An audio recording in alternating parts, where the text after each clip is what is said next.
99% of people are not willing to do what it takes to make their dreams come true. The Marines have a saying, everybody wants to go to heaven, but nobody wants to die. The center of bringing any dream into fruition is self-discipline. Something as simple as food and eating. It's not about your body as much as it is about your mind. It's getting command of your mind to be able to choose actions that are in your own best interest. Every day we are choosing that's not in our own best interest. So if the world is attacking you and the world wants to fight you and the world's trying to hold you down, so you're gonna kick yourself in the balls? So you're gonna stop yourself from getting what you dream. And I think the word discipline has kind of gotten a bad name. We think about it in terms of punishment.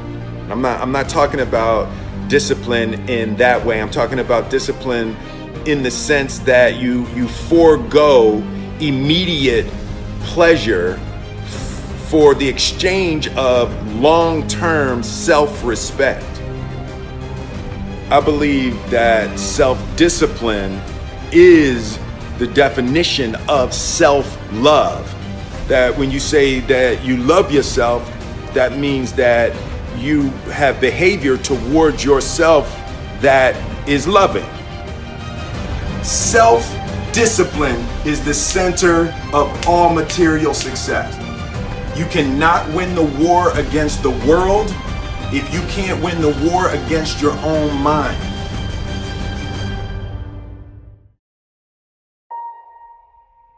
Self-love is when you say to yourself, oh, man, look, I know you and that girl got a real connection. I know y'all vibe, but that's your girl's cousin. So I love you too much to let you do that. It's like you say to yourself, hey man, look, I know you want to eat that pizza and it'll be really good, but I can't let you eat that, man, because if you eat that pizza, you're going to feel like shit, and I love you too much to let you eat that. Self-love is, hey, look, I know you got a test on Monday, and I know you really want to go out with your friends. It's Saturday night, you want to go out, but if you fail that test, you're not going to feel good about yourself. I love you too much to let you go out tonight. Self-discipline is self-love. If you want to be happy, you have to love yourself, which means you have to discipline your behavior. The road to sustained happiness is through disciplining your behavior. We tend to base our self-esteem on what other people think. And that's not really self-esteem. Self-esteem is supposed to be how we feel about ourselves. And I was just saying how dangerous it is to allow other people to determine how you're going to feel about you. And it's kind of like looking into a broken mirror. You're going to look in a broken mirror and then change your face to try to look good in this defiled, busted, broken mirror. And it just, other people's opinions is a really way to determine how we feel about ourselves.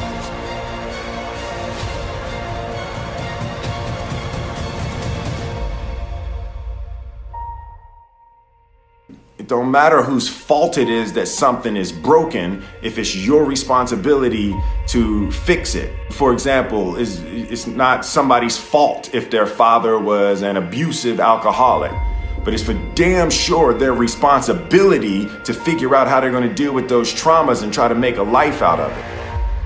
It's not your fault if your partner cheated and ruined your marriage, but it is for damn sure your responsibility to figure out how to take that pain and how to overcome that and build a happy life for yourself.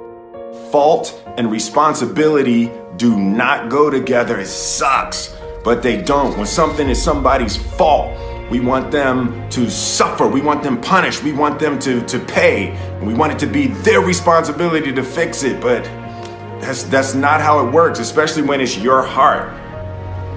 Your heart, your life, your happiness is your responsibility and your responsibility alone. As long as we're pointing the finger and stuck in whose fault something is, we're jammed and trapped into victim mode. When you're in victim mode, you are stuck in suffering. The road to power is in taking responsibility. Your heart, your life, your happiness is your responsibility and your responsibility alone. You can make a person smile, you can make a person feel good, you can make a person laugh, but whether or not a person is happy is deeply and totally and utterly out of your control. The prerequisite for spending time with any person is that they nourish and inspire you. They feed your flame. Look at your last 5 text messages. Are those people feeding your flames or dousing your fire? Put your phone down for just a second and look around. Look to the people around you. Are those people throwing logs on your fire or are they pissing on it?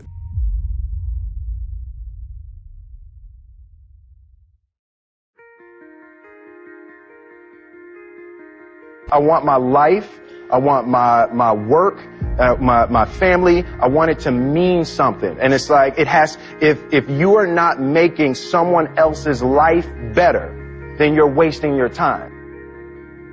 The separation of talent and skill is one of the greatest misunderstood concepts for people who are trying to excel, who have dreams that want to do things. Talent you have naturally. Skill is only developed by hours and hours and hours of beating on your craft.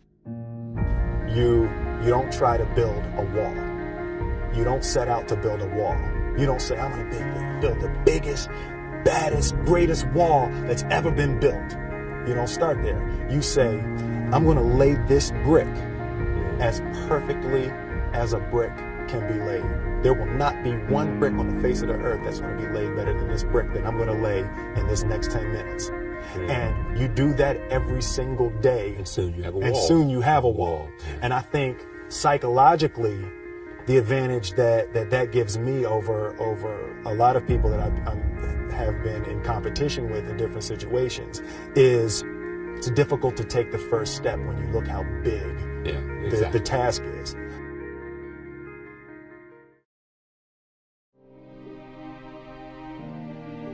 The definition of who I am is very clear to me, and it also redefines who I want to be, in that I know for a fact that I'm stronger than I thought I was. You know, you can't help but ask yourself the question, what would I do if I was in Muhammad Ali's shoes? I'm motivated by fear. I hate being scared to do something. And I think what developed in my early days was the attitude that I started attacking things that I was scared of. Why were you scared in your bed the night before? What do you need that fear for? Just don't go. Why are you scared in your bed 16 hours before you jump? Why are you scared in the car? Why could you not enjoy breakfast? Fear of what?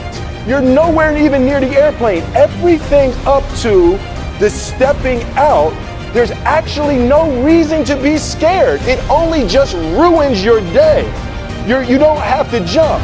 And then in that moment, all of a sudden, where you should be terrified is the most blissful experience of your life. And God placed the best things in life on the other side of terror.